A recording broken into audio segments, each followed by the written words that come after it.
안녕하세요. 세상 속의 제자도 이상준입니다. 오늘은 여러분들과 기도에 대해서 같이 나누도록 하겠습니다. 여러분들은 기도를 무엇이라고 생각하십니까? 사실 기도는 모든 종교 안에 있는 가장 본질적인 요소 중에 하나입니다. 세상에 존재하는 모든 종교는 자신들이 믿는 절대자에게 특별한 도움과 보호, 응답과 축복을 간구합니다. 저는 몇 년 전에 우리나라에서 어느 유명한 사찰을 방문한 적이 있었습니다. 그런데 유명하다는 사찰 입구에는 항상 기와불사를 받는 곳이 있죠. 그래서 사람들이 어떤 기도 제목을 적는가 궁금해서 자세히 살펴보았습니다. 그런데 재미있는 것을 하나 발견했습니다. 기와장에 적혀 있는 많은 기도 제목들이 너무 익숙했다는 것입니다. 솔직하게 말하면 목회 현장에서 기도해 달라고 요청받는 기도 제목과 다른 것이 하나도 없었습니다. 건강, 합격, 승진, 사업 번창, 결혼, 출산, 인생 대박 등등. 저는 이런 기도가 잘못되었다거나 틀렸다고 말하는 것이 아닙니다. 유한하게 창조된 인간에게 있어 절대자를 향한 기도는 하나님이 인간에게 부여하신 창조 질서의 모습 중에 하나라고 생각합니다. 또한 성경 여러 곳에서도 그런 기도의 모습들을 발견할 수 있고 하나님께 응답받은 많은 성경 인물들이 존재합니다. 제가 말하고 싶은 것은 그렇다면 성경이 더불어 기독교가 가르치는 기도의 차별성과 독특성은 무엇인가입니다. 모든 종교가 각자 믿는 신에게 자신의 필요와 문제와 축복을 구하는 것이 기도의 전부라고 한다면 우리가 믿는 하나님을 향한 기도는 무엇이 다른가를 진지하게 물어야 한다는 것입니다. 그런 의미에서 제가 최근에 SNS에 기도와 관련된 글을 하나 올렸는데 그 내용을 읽어보겠습니다. 한국교회 안에서 통용되고 있는 기도를 많이 해야 한다는 가르침은 성경적인 것인가, 무속적인 것인가? 기도란 무엇이고 왜 우리는 기도를 해야 하며 무엇을 기도해야 하는가? 이런 본질에 대한 질문 없이 그저 목사들은 기도를 많이 하라고 가르친다. 얼마 전 TV에 어떤 무속인이 나와서 산기도, 새벽기도, 철야기도에 대해서 이야기하는 것을 들었다. 말하는 사람 얼굴만 가리고 내용만 들으면 우리네 교회에서 가르치는 것과 별반 다를 것이 없다. 그렇다면 성경이 가르치는 기도란 무엇인가? 그저 수많은 기도 제목을 적어놓고 열심히 그리고 많이 기도하는 것인가? 제가 이런 글을 올린 이유는 딱 한 가지 때문입니다.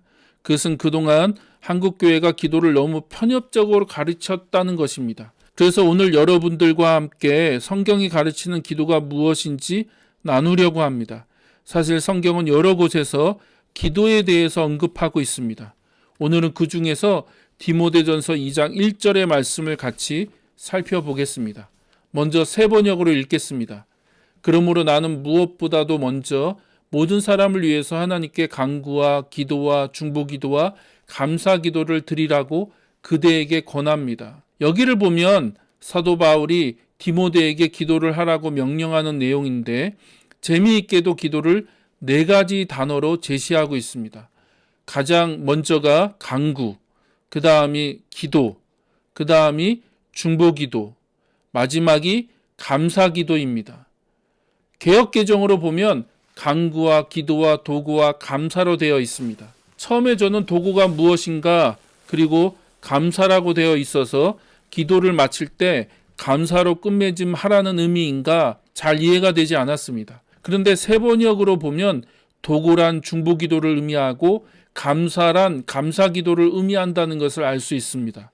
그래서 지금 사도 바울이 기도를 네 가지로 설명하고 있다는 것입니다. 자, 그럼 이 네 종류의 기도가 무엇을 의미하는지 헬라어와 함께 정리해 보도록 하겠습니다. 가장 먼저가 간구인데 헬라어로 데시스입니다. 그것은 말 그대로 부르짖고 호소하는 기도를 의미합니다. 그래서 저는 간청의 기도라고 부르고 싶습니다. 이 간청의 기도는 가장 흔한 기도의 모습입니다. 어떤 소원이 있거나 문제나 필요가 있을 때 우리는 자연스럽게 하나님에게 호소하고 부르짖게 됩니다. 이런 면에서 모든 종교의 기도는 이 간청의 기도라고 할 수 있습니다. 그런데 오늘 말씀은 간청의 기도에서 멈추지 않고 더 깊은 기도를 제시합니다. 바로 프로시케라고 하는 기도인데 저는 이것을 교제의 기도라고 부르고 싶습니다. 이 기도의 특징은 하나님의 임재 안에서 그분이 베푸시는 은혜와 사랑을 누리고 나누는 인격적인 교제의 기도를 의미합니다. 저는 이것이 성경이 가르치는 기도의 독특성이라고 믿습니다. 기도란 단순히 자신의 필요와 문제 속에서 내가 믿는 어떤 전능한 신에게 도움을 요청하는 부르짖음으로만 끝나지 않고 하나님과의 관계 안에서 갖는 교제라는 것입니다. 그러므로 우리는 기도를 통해서 하나님을 알아갈 수 있습니다. 그 다음은 헬라어로 엔톡시스라고 부르는 중보기도입니다. 다른 말로 사역의 기도라고 부르기도 합니다.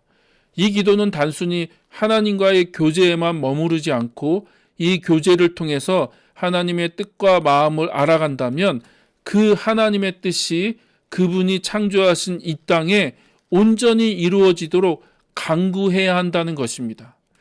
이것을 최근에 읽은 어느 분의 글로 다시 표현해 보겠습니다. 두 번째 교제의 기도가 예수님을 온전히 바라보는 것이라면 세 번째 사역의 기도는 예수님이 바라보는 곳을 함께 바라보는 것이고 예수님의 마음으로 중보기도하는 것입니다. 깊은 영성은 그저 24시간 예수님만을 바라보는 것으로 그치는 것이 아니라 그분이 지금 무엇 때문에 아파하시는지, 지금 어떻게 일하고 계시는지를 알고 그것을 위해 기도하는 것입니다. 마지막 네 번째 헬라어로 유카리스티아라고 하는 감사 기도입니다. 그렇다면 감사 기도란 어떤 기도를 의미할까요? 앞에서 언급한 것처럼 단순히 응답해 주실 것을 감사하거나 응답해 주신 것을 감사하는 그런 기도를 의미할까요? 저는 이 기도를 순종의 기도라고 부르고 싶습니다. 왜냐하면 기도의 최종적인 목적은 나의 뜻과 소원이 이루어지는 것이 아니라 주기도문에서 예수님이 가르쳐 주신 그대로 하늘에서 하나님의 뜻이 온전히 이루어진 것처럼 땅에서도 온전히 이루어지기 위해서 기도할 뿐 아니라 순종하는 단계까지 나아가는 것이기 때문입니다. 이것을 다시 두 가지씩 묶어서 정리하면 간구와 기도는 인간 중심적 그리고 행복 지향적인 기도라고 할 수 있고 중보기도와 감사기도는 하나님 중심적 그리고 사역과 선교 지향적 기도라고 할 수 있습니다. 이것을 가장 잘 보여주는 것이 요한복음 17장입니다. 우리는 요한복음 17장을 주님의 기도 혹은 대제사장의 기도라고 부릅니다. 나중에 시간을 꼭 내셔서 17장을 천천히 읽어보시기 바랍니다. 특히 오늘 우리가 나눈 이 내용들을 기억하시면서 예수님이 어떻게 기도하셨는가를 살펴보시기 바랍니다. 제가 간단히 결론적으로 말씀드린다면 예수님이 기도하신 내용에는 간구와 기도와 중보기도와 감사기도가 모두 다 포함되어 있다는 것입니다. 그러나 가장 중요한 포인트는 하나님 아버지의 뜻에 온전히 순종함으로 그분에게 영광을 돌리는 감사기도에 있습니다. 그러므로 우리의 기도에도 항상 이 네 가지가 포함되어 있어야 합니다. 물론 어느 때는 간청의 기도만 드릴 때도 있겠죠. 그러나 항상 간청의 기도만 드린다면 그것은 어린아이의 신앙에 머물러 있는 것입니다. 우리는 기도를 통해 하나님과 교제하고 하나님을 알아가는 은혜를 누릴 수 있어야 하며 더 나아가 하나님의 뜻을 알고 그 뜻이 이 땅에 온전히 이루어지도록 중보하는 기도도 드릴 수 있어야 합니다. 더 나아가 하나님의 뜻에 온전히 순종함으로 하나님을 찬양하고 경배하며 영광을 돌릴 수 있는 감사의 기도까지 드릴 수 있어야 합니다. 저와 여러분의 기도가 이렇게 깊어졌으면 좋겠네요. 그럼 오늘 영상은 여기까지입니다. 더 열심을 내어서 좋은 내용으로 다시 여러분을 찾아뵙도록 하겠습니다. 사랑하고 축복합니다. We only have alive. Embers drifting